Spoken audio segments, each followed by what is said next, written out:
लहान मुलं भाजी वगैरे काहीच खात नाही. त्यांना फक्त मिळमिळीत किंवा असं काहीतरी नरम दिलं की ते लोक खातात. असं बाकी भाजी चपाती चारायचं म्हटलं की खूप जास्त अवघड आहे. मग केशव तर काही खात नाही. त्याला मम्मी खूप म्हणजे काय आता त्याला भाजीपाला द्यायचं असेल, त्याला जर मी पालक पण चॉप करून पण दिलं ना भातामध्ये वगैरे, पण ते पालक आलं तोंडात म्हणून डायरेक्टली उलटी सरळ करणार किंवा तोडून फेकून देणार सरळ की नाही खायचं म्हणून. मग त्यापेक्षा म्हटलं की चला आपण काहीतरी असं वेगळं बनवूया. म्हणून मटकी होती घरामध्ये.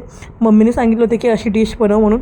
मग मस्तपणे मटकी घेतली. त्याच्यामध्ये कांदा, टमाट्यामधले बिया काढून वापरते मी केशवसाठी. आणि त्याच्यामध्ये मग तुम्हाला जर मिरची स्वतःसाठी काय झालं तर मिरची टाकू शकता. केशवसाठी मी मिरची वापरत नाही जास्त, खूप रेअर इन केस.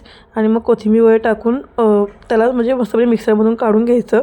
आणि त्यात मग चण्याचं पीठ, ज्वारीचं पीठ, गव्हाचं पीठ, तुम्हाला जे पीठ टाकायचं तुम्ही टाकू शकता. मी तिन्ही पीठ जरा जरा टाकले होते.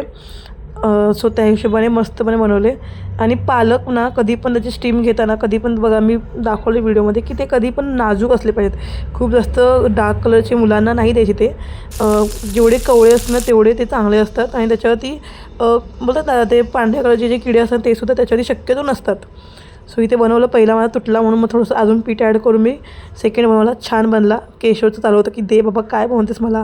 म्हटलं की चला बाबा तुला देते, थांब जरा व्यवस्थित त्याला चांगलं मस्तपणे क्रिस्पी झालं की छान लागतं म्हणून.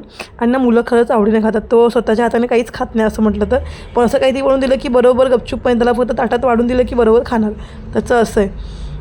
म्हणून काहीतरी वेगवेगळं बनवून द्यावं असं माझी पण इच्छा होती की बाबा चला बाबा खाते चल बनवून देऊयात. ॲटलिस्ट त्याने एक खाल्लं नसेल तर ठीक आहे, पण ॲटलिस्ट खाल्लं काहीतरी. सो चला बाय.